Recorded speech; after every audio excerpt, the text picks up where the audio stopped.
I used to wear busy like a badge of honor. Piling one thing on top of another and plastering a forced smile on my face through all of it. Single mom of 3, ER nurse, PTA and room mom, maker of cupcakes for every occasion, doer of everything for everyone all day, every day. You needed a ride to the doctor after my 12-hour night shift? No problem, I got you. I could handle it all. I was fine. Somehow, that extraordinary stress fed a deep need to feel useful and accepted, so I burned the candle at both ends for years in a state of self-sacrificing autopilot. Between the compassion fatigue I was experiencing in my career, the amount of work it required to raise 3 energetic boys, and the unspoken self-expectation of perfection, I eventually crumbled. Burnout set in. My solution: alcohol. I remember the first time I had some wine at home by myself. I thought, where has this been all my life? Everyone identifies their addictions differently. I know that I was an immediate alcoholic at that time, even though I had, very sporadically, drank alcohol normally in the prior years of my adult life. However you choose to see it, it was alcoholism for me, and since I am a chronic overachiever by nature, I did alcoholism 11% and managed to destroy my entire life in 2 short years. When I got sober, removing the alcohol from my life was the easy part. It was the self-assessment that I struggled with, along with the acceptance that I was the one responsible to make the hard changes. I had made it through 39 years of life with basically zero boundaries and an identity based on who you needed me to be in the moment and how much I could achieve in a day. I needed to stay constantly busy because I didn't want to be alone with myself. Translation: avoidance and dissociation, dismissing and compartmentalizing any feelings.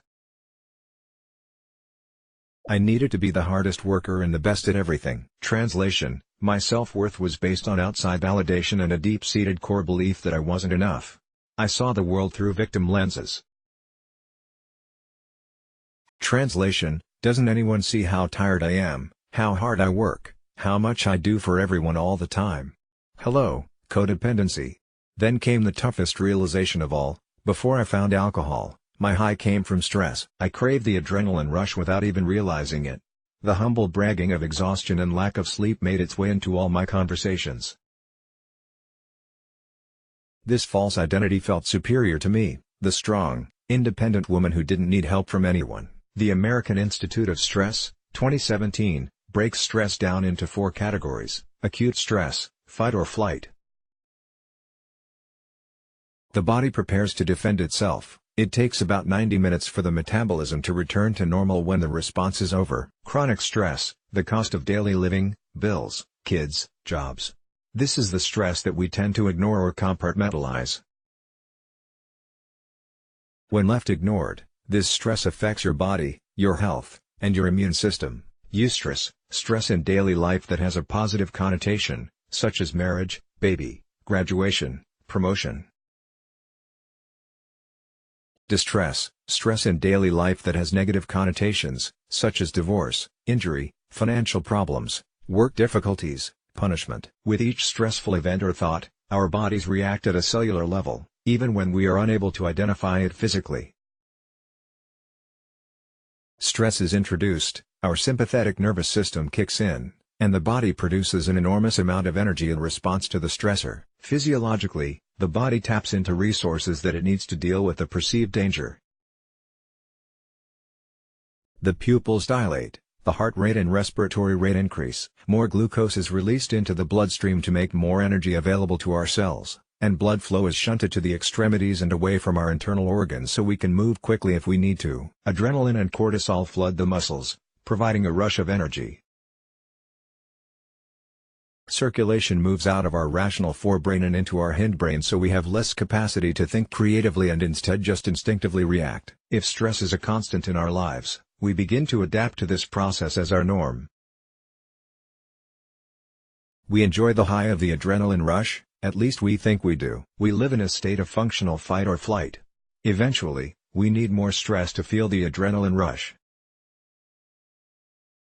Our bodies are constantly trying to keep up with this and will eventually fail. We usually don't recognize our need for help until we have a physical, mental, or emotional manifestation of stress, i.e., illness, mental health issues, addiction, insomnia, chronic pain.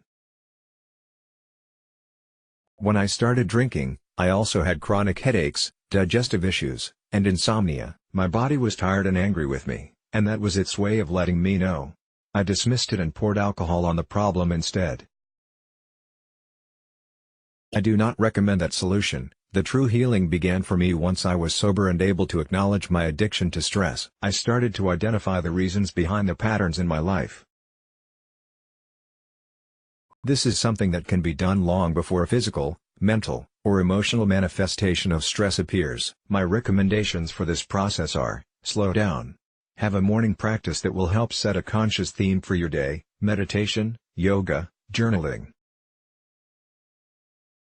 At the end of the day, spend a few minutes reflecting on the day, your emotions, any emotional triggers, and identify where you need to make changes. Change is gradual, and being gentle with yourself during this process is imperative. Be kind and have love, but have boundaries like a mother efker. I went from having zero boundaries to having steel wall boundaries. It took some time to find the happy medium there. Having healthy boundaries is like building a lovely little fence around your life. You decide how narrow the slats will be based on your personal preferences. Expect some resistance from all the people who are used to your lack of boundaries. Stop saying yes to SHT you hate. Don't do things out of obligation. If people are disappointed when you say no, it's okay. Let them have their feelings about it. Their feelings are theirs and do not belong to you. Saying no can be done with grace, and without lying or making excuses. It comes with practice. Start practicing. Take care of your whole self. Your physical, mental, emotional, and spiritual health are all of equal importance. Make sure you are taking care of yourself first in all these areas of your life. When we show up for ourselves and take the best care of ourselves, we are able to show up for all the people who depend on us. They will get the best version of us, not a resentful, depleted, burned-out mess. At the rate we are living these days, I'm sure there are so many people who are addicted to stress without even recognizing it. We are working, parenting, volunteering, running around constantly, and then we come home and scroll through everyone's highlight reels on social media as we subconsciously play the comparison game. That inadvertently adds to our already stressful lives.